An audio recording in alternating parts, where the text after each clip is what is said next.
આપ નેતા બ્રિજરાજ સોલંકી કાર્યકરને આંદોલન માટે ભડકાવતા હોય તેમ સ્પષ્ટ જોવા મળ્યું કે ત્યાં તોડફોડ ચાલુ કરે હાર્દિક પટેલ પાટ પૂર ખાવું જોઈએ નેટ બેટ બંધ થઈ જાય 2-3 દિવસ એવું કરવાનું છે તમને કોણે આ ઓડિયો મોકલ્યો શું હર્ષ સંઘવી આ ઓડિયો તમને મોકલ્યો મને ડરાવવા ધમકાવવાની કોશિશ કરવામાં આવી શનિવારે વાયરલ થયેલી એક ઓડિયો ક્લિપે ગુજરાતના રાજકારણમાં મોટો ગરમાવો લાવી દીધો છે। આ વાયરલ ઓડિયોમાં આપ નેતા બ્રિજરાજ સોલંકી કાર્યકરને આંદોલન માટે ભડકાવતા હોય તેમ સ્પષ્ટ જોવા મળ્યું। નેતા હાર્દિક પટેલ પાર્ટ 2 બનાવવાની વાત કરતા હોય તેવું પણ સંભળાયું। ગાંધીનગરમાં વિરોધ પ્રદર્શનને લઈને ચર્ચાઈ રહેલી આ ક્લિપ ખરેખર સાચી છે કે પછી એઆઈ ટેકનોલોજીનો ખેલ? આ ઓડિયો ક્લિપ સાંભળતા પહેલાં અમારી લલકાર ન્યૂઝને સબસ્ક્રાઇબ ના કરી હોય તો એ પહેલાં અચૂક કરજો। નમસ્કાર, હું ચિંતન ઠાકર, લલકાર ન્યૂઝ સાથે।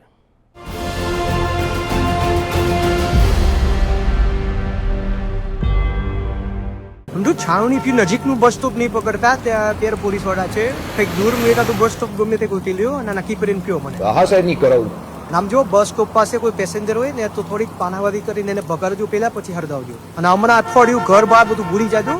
હા એ તો થઈ ગઈ છે વ્યવસ્થા સાહેબ। નામ જો બાકીના જે છોકરાઓ છે ને અહીંયા છાવણીમાં રહેવા જોઈએ દિવસ ને રાત અને જિલ્લા વાઇઝ જે છે એ બધાને કહેજો કે ત્યાં તોડફોડ ચાલુ કરે હાર્દિક પટેલ પાટ પૂર ખાવું જોઈએ નેટ બેટ બંધ થઈ જાય 2-3 દિવસ એવું કરવાનું છે આપણે ઢીલા પડ્યા તો નહીં હાલે સમજી લેજો। બ્રિજરાજભાઈ એને સીસીટીવી નહોતા હવે થોડુંક અઘરું છે પણ બને એટલું કરાવું ભાઈ એવા બાના ન ચાલે ટાઈમ આવે બહાર દેખાવું પડે લાકડીયું ખાવાની તૈયારી હોય ને તો જ કહેજો પોલીસ વાળા પછી માસે પેલા આપણા છોકરા લાકડીયું ઠોકવાયા અને 2-3 હોસ્પિટલ ભેગા કરવાના અને કન હલકામાં ન લે તપે દો ના હા બ્રિજરાજભાઈ એટલે પછી વડપતિ જેવું કરાવું છું હાલ।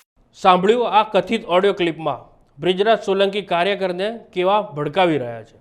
હવે સાંભળીએ તેમણે આ મુદ્દે ભાજપ પર આક્ષેપો કરતા શું ખુલાસા કર્યા।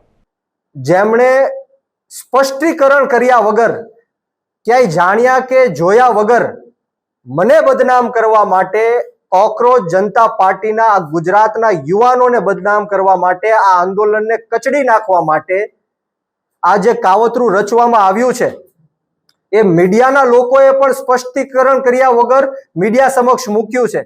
એ મીડિયા કર્મીઓને મારી નમ્ર અપીલ છે, વિનંતી છે, એક રિક્વેસ્ટ છે કે તમે તાત્કાલિક ધોરણે અમને જાણ કરો કે આ ઓડિયો તમારી પાસે ક્યાંથી આવ્યો, તમને કોણે આ ઓડિયો મોકલ્યો, શું હર્ષ સંઘવી આ ઓડિયો તમને મોકલ્યો, બીજેપીના આઈટી સેલે તમને આ ઓડિયો મોકલ્યો? અમારે જાણવું છે કે તમારી પાસેથી આ ઓડિયો ક્યાંથી આવ્યો। અને તમામ લોકો જેટલા પણ મીડિયાએ આ ફેક એઆઈ ઓડિયો પોતાના ન્યૂઝ ચેનલના માધ્યમથી ચલાવ્યો છે એમને મારી રિક્વેસ્ટ છે કે તાત્કાલિક ધોરણે આ જે ખોટી ખબર છે, આ જે ફેક એઆઈ ઓડિયો છે એને પાછો ખેંચી લેવામાં આવે, એને ડિલીટ કરી નાખવામાં આવે। બીજી બાજુ અમને જણાવવામાં આવે કે આ ઓડિયો તમને કોણે મોકલ્યો છે, નહીતર આવતી 24 કલાકમાં આવનારી 24 કલાકમાં હું લીગલ એક્શન પણ લેવાનો છું। હાઈકોર્ટ અને સુપ્રીમ કોર્ટ સુધી જવું પડે તો પણ અમારી જવાની તૈયારી છે। અને ખાસ કરીને આ ભારતીય જનતા પાર્ટીના ઈશારે પોલીસે મને ડિટેન કરીને રાખ્યો, અંદાજિત 8 થી 9 કલાક સુધી મને ગોંધી રાખવામાં આવ્યો, મારા ઉપર પ્રેશર કરવામાં આવ્યું, મને ડરાવવા ધમકાવવાની કોશિશ કરવામાં આવી કે આ ઓડિયોના માધ્યમથી તમારી ઉપર રાજદ્રોહનો કેસ લગાડશું, તમે જીવનભર જેલમાં સડશો, તમને ગુજરાતની બહાર કાઢી મૂકશું। આ રીતના ધાક ધમકીઓ આપીને મને ડરાવવાની અને ધમકાવવાની કોશિશ કરી। પરંતુ આપના માધ્યમથી આ ગુજરાત રાજ્યના ગૃહમંત્રી હર્ષ સંઘવીને કહેવા માંગુ છું કે આમ આદમી પાર્ટીના અનેક નેતાઓ ઉપર તમે આવી રીતના ખોટા કેસ કર્યા, જેલમાં નાખવાના પ્રયત્ન કર્યા, તમે આવા એઆઈ ઓડિયો બનાવ્યા, એઆઈ વિડીયો બનાવ્યા, એઆઈ ફોટોઝ બનાવ્યા, પરંતુ હવે ગુજરાતના યુવાનો જાગી ગયા છે, ગુજરાતની જનતા જાગી ગઈ છે। હું આપ સૌને કહેવા આવ્યો છું કે આવા અનેક પ્રયત્નો ભવિષ્યમાં પણ થશે। ભારતીય જનતા પાર્ટી જો ડરતી હોય તો એ આમ આદમી પાર્ટીથી ડરે છે અને ભારતીય જનતા પાર્ટી હારશે તો એ આમ આદમી પાર્ટીથી જ હારશે। એ ખ્યાલ હર્ષ સંઘવીને આવી ગયો છે, એટલા માટે આવા કાવતરો રચવા પડે છે। હું એમને કહેવા માંગુ છું કે આવા કાવતરો કરવાથી આમ આદમી પાર્ટીનો કાર્યકર્તા હોય કે નેતા હોય કોઈ ડરવાનો કે ગભરાવાનો કે ધમકાવવાનો નથી। અમે તમારી આ તાનાશાહી અને હિટલરશાહી સામે આવનારા દિવસોમાં ખૂબ મજબૂતાઈથી લડવા માટે જઈ રહ્યા છીએ. અને ગુજરાતના યુવાનોને હું કહેવા માંગુ છું કે આજે મેં ગુજરાતના યુવાનો અને આ દેશના યુવાનો જે પેપર લીકના કારણે જે 22 નિર્દોષ લોકો જેમણે આત્મહત્યા કરી છે એમની માટે મેં અવાજ ઉઠાવ્યો છે. જે રીતના 20 જુલાઈ જંતર મંતર દિલ્હી ખાતે હું ત્યાં હાજર હતો અને જે બર્બરતા પૂર્વક આ ભાજપના ઈશારે, મોદી અને શાહના ઈશારે આજે પોલીસે તાનાશાહી કરી, ગુંડાગીર્દી કરી, હિટલરશાહી કરી, 12 વર્ષની દીકરીઓના કપડા ફાડવામાં આવ્યા, એમની છાતી ઉપર પગ રાખવામાં આવ્યા, નિર્દોષ યુવાનોને ઢોર માર મારવામાં આવ્યો, લાઠીચાર્જ કરવામાં આવ્યા, ટીયર ગેસો છોડવામાં આવ્યા, માથાઓ ફાડ્યા, ફ્રેક્ચરો કર્યા. આ ક્યારેય દેશનો યુવાન ભૂલશે નહીં.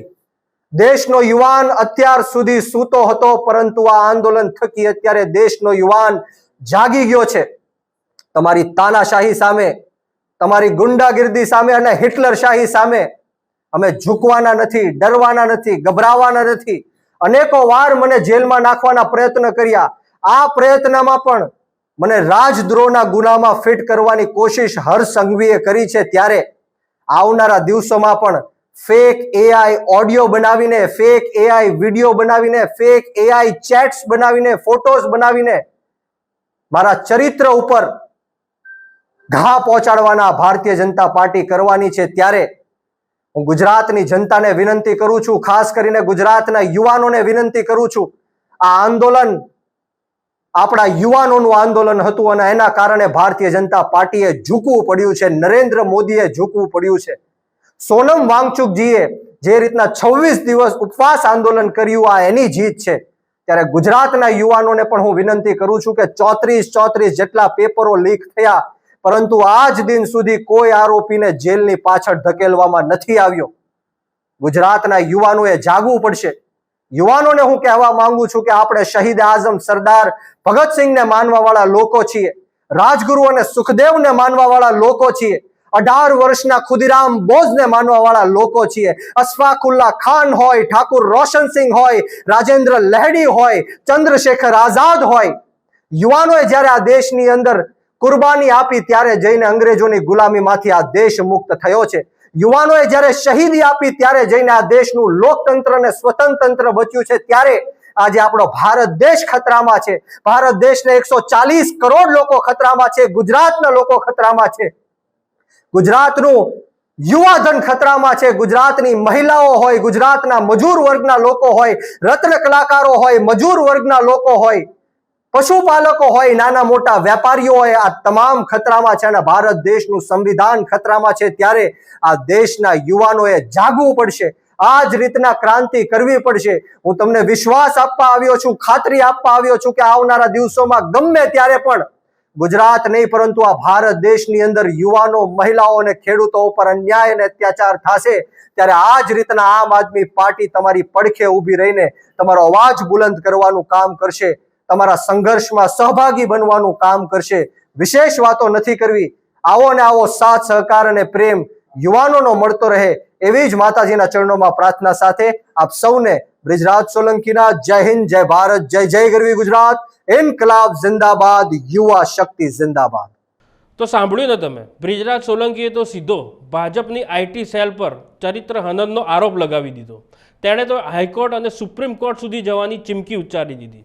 આ વિવાદ પર ભાજપ તરફથી શું પલટવાર આવે છે તેના પર સૌની નજર છે. પણ એનાથી મોટો સવાલ એ છે કે જો ઓડિયો ક્લિપ બ્રિજરાજ સોલંકીની નથી તો કોણે ગુજરાતની શાંતિ દોડવાનો પ્રયાસ કર્યો? આ મુદ્દે તમારું શું માનવું છે? કોમેન્ટ કરીને જરૂર જણાવો. આપના પોતાના પ્લેટફોર્મ લલકારને લાઈક કરો, ફોલો કરો, સબસ્ક્રાઇબ કરો અને શેર કરો.